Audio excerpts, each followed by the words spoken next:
আসবে মরণ কখন কোথায় কারো জানা নাই।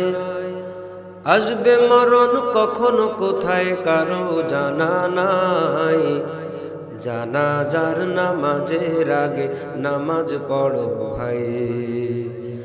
জানাজার নামাজের আগে নামাজ পড়ো ভাই। তোমার জানাজার নামাজের আগে নামাজ পড়ো ভাই। রুকুকারীর সাথে আল্লাহ রুকু করতে বলে, তুমি কেন কাজে বিভোর বলো না তাহলে। রুকুকারীর সাথে আল্লাহ রুকু করতে বলে, তুমি কেন কাজে বিভোর বলো না তাহলে। দিলটা ডুবাও তিলাওয়াতে নেকি আয়াতে আয়াতে। দিলটা ডুবাও তিলাওয়াতে নেকি আয়াতে আয়াতে। কথা বলো রবের সাথে নামাজে দাঁড়াই। তোমার জানাজার নামাজের আগে নামাজ পড়ো ভাই। জানাজার নামাজের আগে নামাজ পড়ো ভাই। তোমার জানাজার নামাজের আগে নামাজ পড়ো ভাই। মুমিন হলো তারাও ভাই যারা নামাজ পড়ে, অবিশ্বাসী বান্দা যারা থাকে দূরে সরে। মুমিন হলো তারাও ভাই যারা নামাজ পড়ে, অবিশ্বাসী বান্দা যারা থাকে দূরে সরে। ব্যস্ততা ও কাজের মাঝে দাঁড়াও নামাজে নামাজে। ব্যস্ততা ও কাজের মাঝে দাঁড়াও নামাজে নামাজে। নামাজকে তাই এই সমাজে কায়েম করা চাই। তোমার জানাজার নামাজের আগে নামাজ পড়ো ভাই। জানাজার নামাজের আগে নামাজ পড়ো ভাই। তোমার জানাজার নামাজের আগে নামাজ পড়ো ভাই। আবার আগামী বছরে হয়তো এখানে একটা ওয়াজ মাহফিল হবে, কিন্তু আগামী বছরের সেই মাহফিলে আজকে যারা জীবিত মানুষ বসে আছি, চাইলেও আগামী বছরের সেই মাহফিলে আমরা উপস্থিত হতে পারবো না। কারণ সেদিন আমাদের অনেকের ঠিকানা হয়ে যেতে পারে 3.5 হাত কবর, 3.5 হাত মাটির ঘর। কারো আপন কারো পর, কারো হবে ফুলের বাগান, কারো বা হবে জাহান্নাম। 3.5 হাত মাটির ঘর, কারো আপন কারো পর, কারো হবে ফুলের বাগান, কারো বা হবে জাহান্নাম। আমল নামা সেদিন তোমার হবে ঘরের বাতি। আমল নামা সেদিন তোমার হবে ঘরের বাতি। ওই কবরে যেতে হবে, থাকবে না কেউ সাথী। কাফন আমার আপন, কবর আমার ঘাটি। ওই কবরে যেতে হবে, থাকবে না কেউ সাথী। ওই কবরে যেতে হবে, থাকবে না কেউ সাথী। ঠিক কিনা? নিঃশ্বাসের কোনো বিশ্বাস নাই, হায়াতের কোনো গ্যারান্টি নাই। বহুত মানুষ আমরা এখানে ঠান্ডার মধ্যে বসে আছি, কিন্তু মরার পরে তার কবরটা হুফরাতুম মিন হুফারিন নার। যার কবরটা জাহান্নামের আগুনের গর্তে পরিণত হইতে দেরি হবে না। আল্লাহর কাছে দোয়া করে বসলাম, এমন একটা মাকবুল মোনাজাত আজকের এই মজলিসে আল্লাহ যেন কবুল করেন, যে মোনাজাতের ওসিলায় আসামির তালিকার নাম কেটে দিয়ে আল্লাহ যেন দয়া করে জান্নাতের তালিকায় কবুল করেন। বলেন আমিন। মুসলমান ভাইরা আমার, পবিত্র কোরআন শরীফের সূরাতুল আনফাল 2 নম্বর আয়াতে কারিমা আপনাদের খেদমতে তেলাওয়াত করেছি। যে কথা আমার নিজের হৃদায়তের ওসিলা হয়, এলাকাবাসীর হৃদায়তের ওসিলা হয়, কবরবাসীদের নাজাতের জরিয়া হয়, এমন দামি কথা অধম বান্দার জবান দ্বারা আল্লাহ যেন কবুল করেন, বলেন আমিন। সূরাতুল আনফাল 2 নম্বর আয়াত। পবিত্র কোরআন শরীফের মধ্যে 114টা সূরা আছে। এই 114টা সূরার মধ্যে একটা সূরার নাম হলো সূরাতুল আনফাল। এই সূরাতুল আনফালের 2 নম্বর আয়াত আপনাদের খেদমতে আজকে আমি তেলাওয়াত করেছি। যতটুকু সময় আল্লাহ তাআলা আমাকে আমলের নিয়তে কথা বলার, আপনাদেরকেও শোনার তৌফিক দান করেন। আমার সঙ্গে আওয়াজ দেখো, বলেন তো পুরা কোরআন শরীফে মোট কয়টা সূরা? সবাই বলেন। আজকে যেই সূরার নাম বলেছি সেই সূরার নামটা কি? সূরাতুল আনফাল। এই যে আমি মাঝে মাঝে আপনাদেরকে বলার জন্য বলছি, আপনারা বলবেন, মুখ বন্ধ রাখবেন না। পারস্পরিক, এই সোনামণিরা, পারস্পরিক কথাবার্তা বলা যাবে না এবং মনোযোগ দিয়ে যদি শোনেন, যেহেতু এসেই পড়েছেন, কষ্ট করে গুরুত্বপূর্ণ সময়টা এখানে ব্যয় করছেন, রেজাল্টটা ঘরে নিয়ে যাওয়া দরকার, সময়টা যেন কাজে লাগে। এখানে অমনোযোগী হয়ে বসার থেকে বাড়ি ঘুমানোটাও একটা কাজ হইতো। যেহেতু এসেই পড়েছেন, একটু মনোযোগী হন এবং এখান থেকে যে নির্দেশনাগুলো আল্লাহর পক্ষ থেকে আসে, এগুলা যদি আনুগত্যতা করে কিছু সময় থাকা যায়, আল্লাহ চাহে তো শীতের বসে থাকার কষ্টের রেজাল্ট বাড়ি পর্যন্ত নিয়ে যাওয়া যাবে ইনশাআল্লাহ। কি আপনারা রাজি আছেন তো? বলেন তো আল্লাহু আকবার। এরকম একটা আওয়াজ দিয়ে বলেন, কোরআন শরীফে মোট কয়টা সূরা? আজকে আমি কোন সূরার নাম বলেছি? কত নম্বর আয়াত? 2 নম্বর। বলেন। আল্লাহ তাআলা বলেন, ইন্নামাল মুমিনুনা আল্লাযীনা ইযা যুকিরাল্লাহু ওয়াজিলাত কুলুবুহুম ওয়া ইযা তুলিয়াত আলাইহিম আয়াতুহু যাদাতুহুম ঈমানা।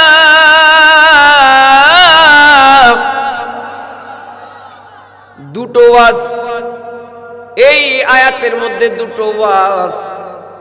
মুমিনের দুটো অভ্যাসের কথা, মুমিনের দুটো গুণের কথা আল্লাহ তাআলা বলেছেন। এই আয়াতের উপরে আলোচনা করার পরে আমাদের ঈমানের একটা আল্ট্রাসোনা হয়ে যাবে। সেই আল্ট্রাসোনার রিপোর্ট অনুযায়ী আমরা প্রত্যেকেই নির্বাচন করতে পারবো, বুঝতে পারবো আমাদের কার আমলটা কোন ক্যাটাগরির ঈমান। একটা রেজাল্ট হবে। এই যে আয়াতের মধ্যে দুটো মুমিনের দুটো গুণ আছে, এই দুটো গুণ আমি যত সংক্ষেপে পারি বলে শেষ করব। এই দুইটা যখন বলবো আর আমরা মিলানোর চেষ্টা করব নিজের সাথে, যদি মিলে যায় তো ফারিকুম ফিল জান্নাহ, যদি মিলে না যায় তো ফারিকুম ফিস সাঈদ। যদি পাশ করে যায় তো ফাআম্মা মান উতিয়া কিতাবাহু বিয়ামিনিহি, আমরা ডানপন্থী, আমলনামা ডান হাতে। আর যদি ফেল করে যায় ওয়া আম্মা মান উতিয়া কিতাবাহু বিশিমালিহি, আমরা বামপন্থী, পিঠ মুড়া দিয়ে বেঁধে বাম হাতের মধ্যে আমলনামা দেবে। এজন্য খুব গুরুত্বপূর্ণ। বলেন এই আয়াতটা কি গুরুত্বহীন না গুরুত্বপূর্ণ? মুসলমান ভাইরা আমার, মুমিনের প্রথম গুণের ব্যাপারে আল্লাহ তাআলা বলেন, ইন্নামাল মুমিনুনা আল্লাযীনা ইযা যুকিরাল্লাহু ওয়াজিলাত কুলুবুহুম। যারা মুমিন, তাদের সামনে যখন আল্লাহর নাম উচ্চারিত হয় তো তাদের অন্তর পরিবর্তন হয়ে যায়। যার ঈমান ঠিক আছে তার আল্লাহর নাম বললে ভিতরে পরিবর্তন হওয়াই লাগবে। আল্লাহর নাম বললে যার কোনো পরিবর্তন মনোযোগ আসে না, বুঝতে হবে টুপি মাথায়, দাড়ি মুখে, জুব্বা গায়ে, ইসলামের ফরমাল লাগানো আছে, কিন্তু এ ভেজাল, এ ফরমালিন, এ নামের মুসলমান। हम मुसलमान हैं मगर, हम मुसलमान हैं मगर हम में मुसलमानी नहीं, हम में ईमान है मगर हम मोमिने का मिल नहीं, हम में ईमान है मगर हम मोमिने का मिल नहीं। নামের মুসলমান। আমরা কাম করা মুসলমান না, আমরা নাম করা মুসলমান। আমরা নামের শুরুতে মুহাম্মদ লাগায়া মনে করি বড় মুসলমান। আমি সুন্নাতে খাতনা করেছি তাই আমার মুসলমানি হয়ে গেছে। কামে নাই, কামের মধ্যে মুসলমানি নাই, নামের মধ্যে মুসলমানি। কামিয়াবি তো কাম সে হোগি না হুসনে কালাম সে হোগি, फिक्रो जिक्रो इल्म से होगी अमल से बनती है जिंदगी। নামের দ্বারা কোনো কামিয়াবি হবে না। কাম করো, কাম কাম করে খাও, ঠিক কিনা বলে? যে যাকে ভালোবাসে তার নাম শুনলে তার ভালো লাগে, ঠিক কিনা? যে যারে ভালোবাসে তার নাম শুনতে মনে চায়। যারে যে ভালোবাসি তার নাম শুনলে সে স্বাভাবিক থাকতে পারে না, অস্বাভাবিক হয়ে যায়, পরিবর্তন হয়ে যায়, শরীরের পশম দাঁড়ায়া যায়, কলিজার দুকদুকানি বেড়ে যায়, মহব্বত উথাল হয়ে উথাল পাতাল হয়ে ওঠেছে। আরে যার নাম বলেছি এ তো আমি যারে ভালোবাসি তার কথা বললো। সেটা যেই হোক, সেটা যেই হোক, মখলুক হতে পারে, গায়রে মখলুক হতে পারে, খালেক হতে পারে, মখলুক হতে পারে, মানুষও হতে পারে, অন্য জীবও হতে পারে, বস্তুও হতে পারে। যেই হোক, যেই জিনিসে হোক, যে যাহাকে ভালোবাসে তার নাম শুনলে তার ভেতরে পরিবর্তন আসবেই, আসতেই হবে। যদি পরিবর্তন না আসে এটা ভালোবাসা নয়, এটা কোনো ভালোবাসা ছিল না। যেমন আমরা কোরআন শরীফের নির্দিষ্ট কিছু আয়াতের উপরে বাংলাদেশের লম্বা একটা সময় ওয়াজ করতে পারি নাই। যেমন আপনাদের কাছে আমি প্রশ্ন করি, আপনারা নিরপেক্ষ নয়, ইমানদার হিসাবে জবাব দিবেন, মুসলমান হিসাবে জবাব দিবেন। বলেন আমাদের জাতির পিতার নাম কি? এতদিন আমরা কি জানতাম? এই যে হযরত ইব্রাহিম খলিলুল্লাহকে জাতির পিতা, এইটা কি বাংলাদেশের বায়তুল মুকাররমের ইমাম সাহেব সিদ্ধান্ত দিয়েছে? হেফাজতে ইসলাম সিদ্ধান্ত দিয়েছে? আর ইব্রাহিম খলিলুল্লাহ জাতির পিতা সিদ্ধান্ত কার? জোরে বলেন, আরো জোরে বলেন। মিল্লাত আবিকুম ইব্রাহিম হুয়া সাম্মাকুমুল মুসলিমিন।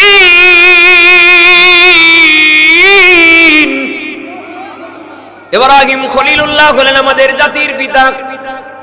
আল্লাহ তাআলা যেখানে সিদ্ধান্ত দিয়ে দিয়েছেন সেখানে কেউ যদি নতুন করে আর একটা জাতির পিতা দাঁড় করায় তো স্পষ্ট এটা কোরআনের আয়াতের সাথে সাংঘর্ষিক সিদ্ধান্ত। আমাদের গত বহুত বছর যাবত, এক যুগের বেশি সময় যাবত এই যে আয়াত, এই আয়াতের উপরে আমরা ওপেনে নিশ্চিন্তে আলোচনা করতে পারি নাই। কেন? কিছু মানুষের ভালোবাসায় আঘাত লাগতো। আমরা যখন এই আয়াতের উপরে আলোচনা করেছি আর জাতির পিতা হিসেবে হযরত ইব্রাহিম খলিলুল্লাহর নামটা বলেছি, ওয়াজেও বসে নাই, কিছু লোক ওয়াজেও বসে নাই, বাড়ি ল্যাপের মধ্যে ঢুকে গেছে, মাইকের আওয়াজ তার কানে গেছে যে নাজি শঙ্করপুরের মতো কোন একটা এলাকার মানুষ, সে যদি হয়তো ঘরের বিছানায় শুয়ে সে টের পাইতেছে যে হুজুর ওয়াজ করতেছে জাতির পিতার নামের জায়গায় ওর বাপের নাম বাদ দিয়ে ইব্রাহিম খলিলুল্লাহর নাম বসাইছে, তো কোথায় যাবা হুজুর? যশোর পার হতে পারবা না।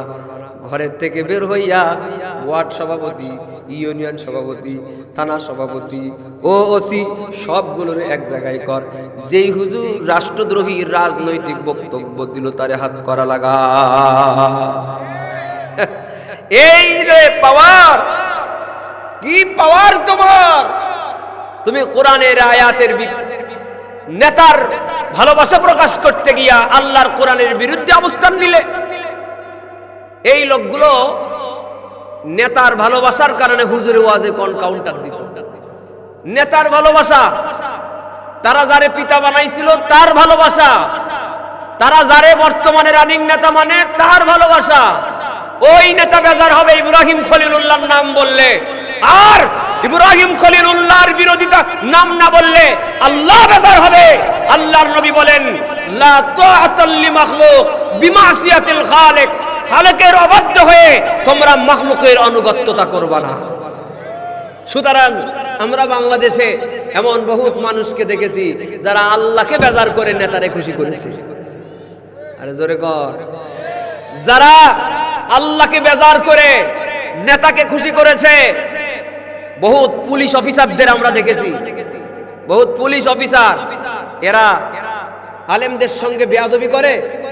কেউ জিজ্ঞাসা করে তোর কি মরণের ডর নাই? আলেমের গায়ে হাত তুললি কেন? কয় কি করব, চাকরি বাঁচানোর জন্য। চাকরি বাঁচানোর জন্য তোমারে গু খাইতে কইলে তুমি গুও খাবা। যারা চাকরি বাঁচানোর জন্য আলেমের গায়ে হাত তুলে, এই চাকরি না টিকলে তোমার বউ বাচ্চা মরে যাইতো, এই তো আর তুমি আলেমের গায়ে হাত তুলে তোমার দুনিয়া কেরাত বরবাদ করেছো। এই দেশের মধ্যে যারা ক্ষমতার পাওয়ারে আলেমদের গায়ের মধ্যে হাত তুলে আল্লাহর সাথে যুদ্ধ ঘোষণা করেছে, মান আদালি ওয়ালিয়ান ফাকাদ আযানতুহু বিল হারব। আলেমদের গায়ের মধ্যে থেকে কারেন্টে হাত দিলে ছিটকে ফেলে দেয়। যারা আলেমদের সঙ্গে বেয়াদবি করেছে, এক ঝাড়া দিয়েছে, দিল্লি গিয়ে পড়েছে। দুর্নীতির আখড়ায় বসে জাহির করে জ্ঞান, দুর্নীতির আখড়ায় বসে জাহির করে জ্ঞান। কলম দিয়ে কামাই টাকা আবার ধরে সাধুর ভান। ওরা শিক্ষিত শয়তান, ওরা শিক্ষিত শয়তান, ওরা শিক্ষিত শয়তান, ওরা শিক্ষিত শয়তান। কথা কি ঠিক? এক লাইন গাওয়া যাবে? শুরু করে দেন। ওরা শিক্ষিত শয়তান, ওরা শিক্ষিত শয়তান, ওরা জোরে, ওরা হলো দেশের লাগি মহামারীর মতন।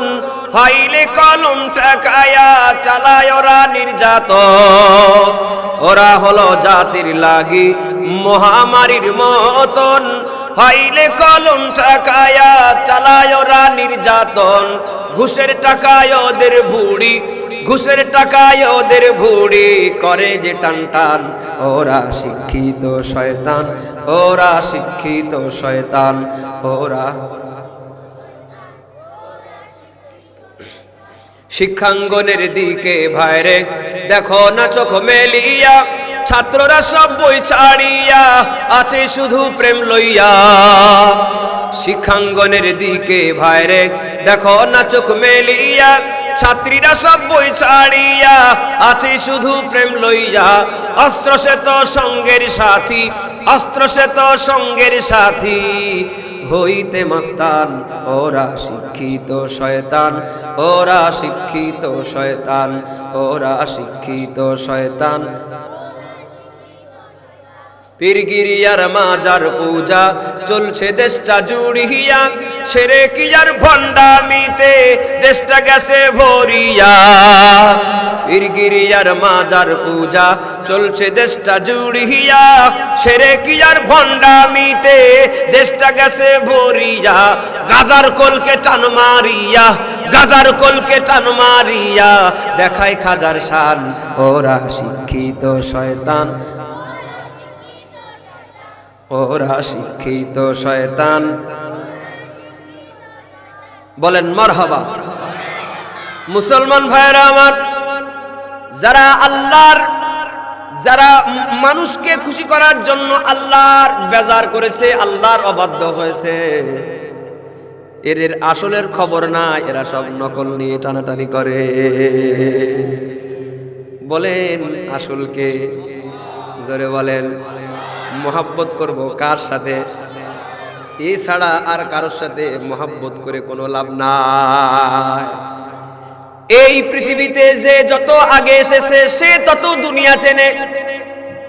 যেই লোকটা আমার একদিন আগে দুনিয়ায় এসেছি, এই লোকটাও দুনিয়ার রূপ আমার থেকে একদিনের বেশি অভিজ্ঞতা রাখে।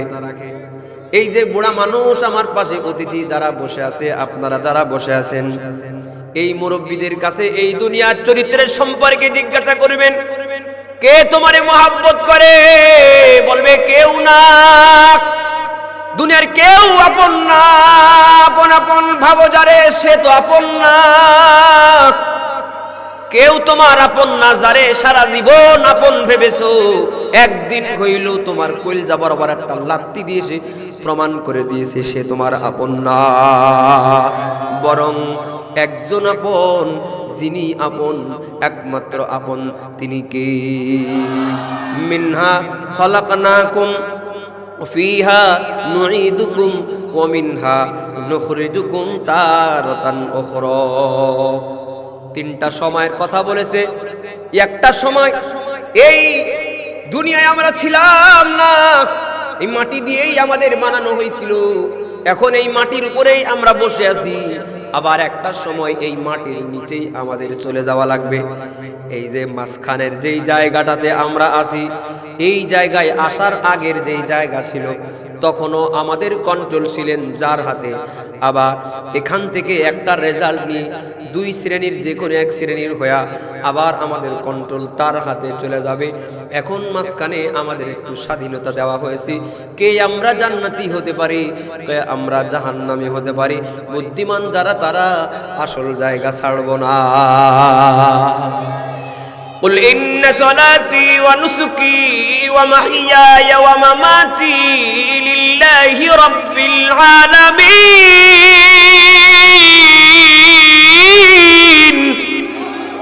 নিশ্চয় আমার নামাজ, আমার কুরবানি, আমার জীবন, আমার মরণ, বলেন কার জন্য? আমরা নামাজ পড়ি কার জন্য? আমরা কুরবানি করি কার জন্য? আমাদের এমনকি আমাদের জীবন, আমাদের মরণ, অর্থাৎ আমাদের জীবন থেকে আমাদের মরণ পর্যন্ত যা কিছু আছে সব হবে কার জন্য? আমি এই কথাটা একটু ভেঙে বলি, আপনাদের অবাক লাগতে পারে, তারপরেও বুঝার নিয়তে যদি শোনেন তাইলে গভীরতা লক্ষ্য করলে বুঝতে পারবেন। সেটা হলো, আমি যখন বাজার সদাই করি সংসারের মানুষের খাওয়ানোর জন্যে, ওই সময়ও আমি নিয়ত করি যে আমি আমার আল্লাহর ইবাদতের নিয়তে আমি বাজার করতেছি।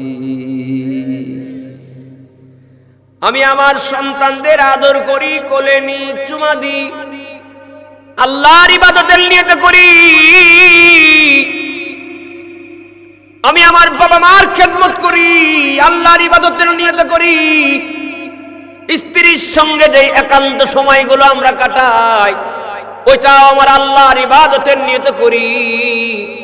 সারাদিন চাকরি করি, দোকানদারি করি, ব্যবসা করি, লাঙ্গল চষি, ফসল ফলায়, এগুলাও আমার আল্লাহর ইবাদতের নিয়তে করি। আল্লাহর নবী বলেন, মান আহাব্বা লিল্লাহ ওয়া আবগাদা লিল্লাহ ওয়া মানআ লিল্লাহ ফাকাদ ইসতাকমালাল ঈমান। আমাদের মোহাব্বত হবে আল্লাহর জন্যে, আমাদের শত্রুতাও হবে আল্লাহর জন্যে। কাউরে যদি কোনো কিছুর আদেশ নিষেধ করি সেটাও হবে আল্লাহর জন্যে। বলবেন যে মোহাব্বত আল্লাহর জন্য হয়, বুঝলাম, শত্রুতা আবার আল্লাহর জন্য কেন? এই যে আমরা ইসরায়েলের সঙ্গে আমাদের মোহাব্বত না শত্রুতা? ইন্ডিয়ার দাদাদের সাথে আমাদের মোহাব্বত না শত্রুতা? এই যে এদের সঙ্গে শত্রুতা, ওদের আমরা কোনোদিন দেখছি?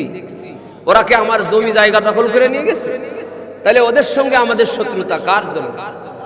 জোরে বলেন।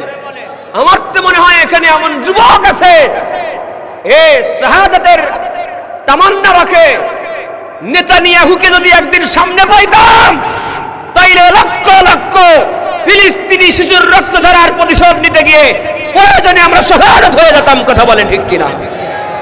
এই যে জীবনটা দিয়ে দেওয়ার নিয়ত, ওরে আগে মেরে নি, প্রয়োজনে আমি মরে যাব, শহীদ হয়ে যাব। কোন পর্যায়ের শত্রু হইলে এরকম মেন্টালিটি থাকতে পারে? বলেন এই শত্রুতা কার জন্য? বলেন আল্লাহু আকবার। আমরা যাকে জাতির পিতা মানি, আমাদের ইব্রাহিম খলিলুল্লাহ, তিনি আল্লাহরে কেমন মহব্বত করতেন একটা উদাহরণ দিয়ে আমি এই অংশটা শেষ করতে চাই।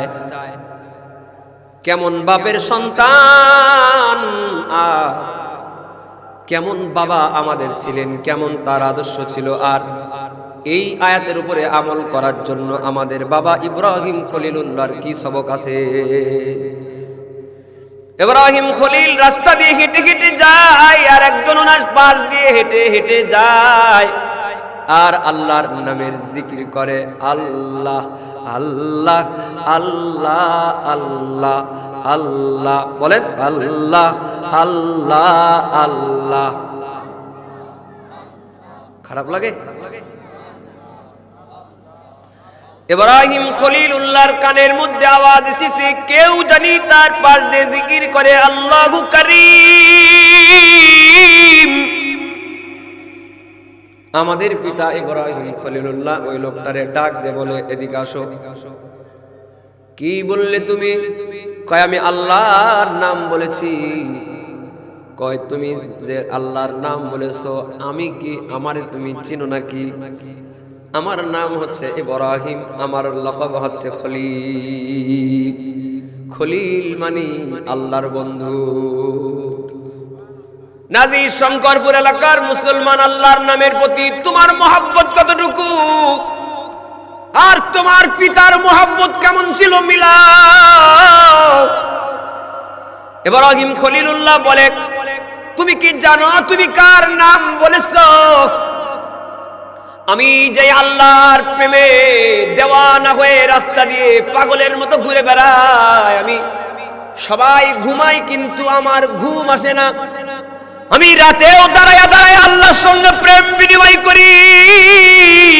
আল্লাহু আকবার। আমি দিনেও সেই আল্লাহরে খুঁজে খুঁজে ফিরি। আমার আল্লাহর প্রেমে আমি দেওয়ানা হয়ে থাকি। তাই তো আমিও তোমার মতো করে করে জবানের মধ্যে সব সময় আমার আল্লাহর নাম জপি। তুমি আমার সামনে আমার আল্লাহর নাম বলেছো, তার মানে তোমার আর আমার মধ্যে বড় মিল। তুমি যেই মালিকের বান্দা, আমিও তার বান্দা। তুমি যেই মালিককে ভালোবাসো, আমিও তার আশিক। সুতরাং তোমার আমার মধ্যেও একটু মহাব্বত বিনিময় হওয়া দরকার। তুমি আমার কাছে আসো, তোমার সঙ্গে আমি মুসাফা করব, তোমার সঙ্গে আমি মুআনাকা করব।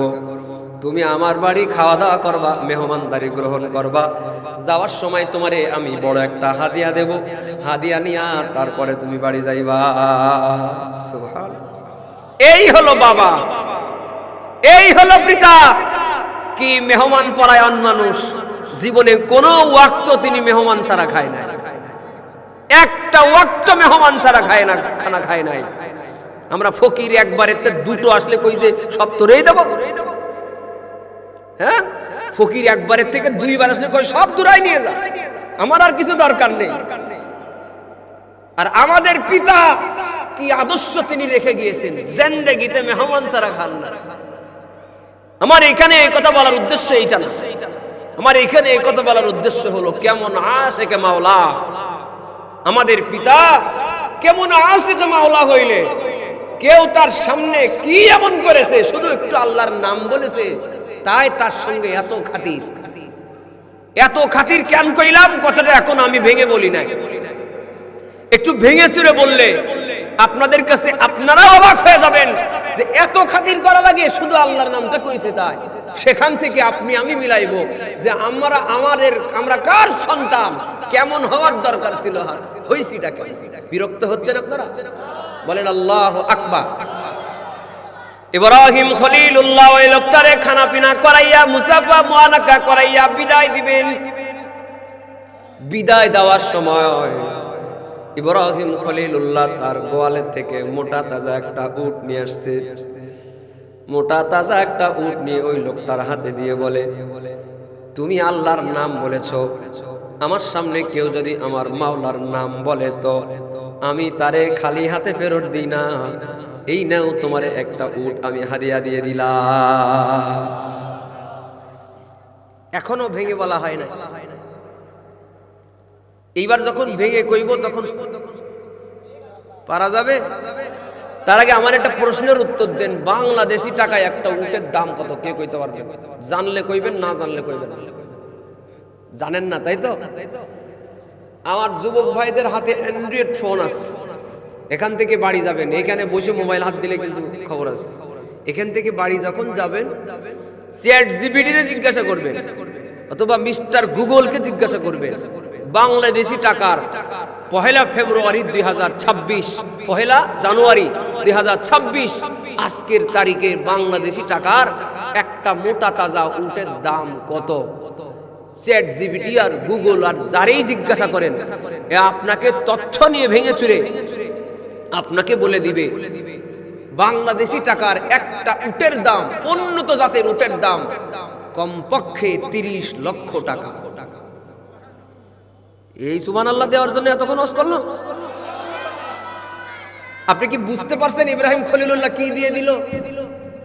শুধু উট দিয়ে দিল, এটাই জানলেন 30 লক্ষ টাকার সম্পদ দিল যে। ইব্রাহিম খলিলুল্লাহ আল্লাহর নাম বলার কারণে তারে 30 লক্ষ টাকা দামের একটা উট হাদিয়া দিয়ে দিয়েছে। হাই হাই, 30 লক্ষ টাকা কোন কামে লাগে? আমি একটু উদাহরণ দিই। আমি একটা গাড়ি নিয়ে ওয়াজ মাহফিল করে বেড়াই, যার দাম 11-12 লাখ টাকা হবে, তাও আমার কিন্তু ভাড়া করা। তার মানে 30 লাখ টাকার গাড়ি ভাড়া করার মতো সাধ্য আমার নাই। আমার ভাড়া করার সাধ্য আছে তাও 10-12 লাখ টাকার গাড়ি।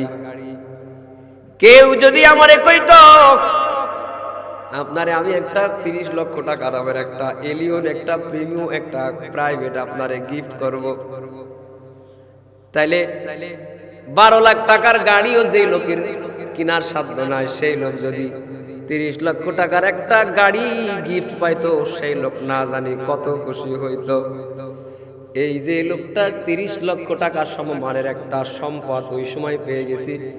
এবার বাঙালি বলেন কত জোরে সুবহানাল্লাহ বলা যায় একটু বলেন তো?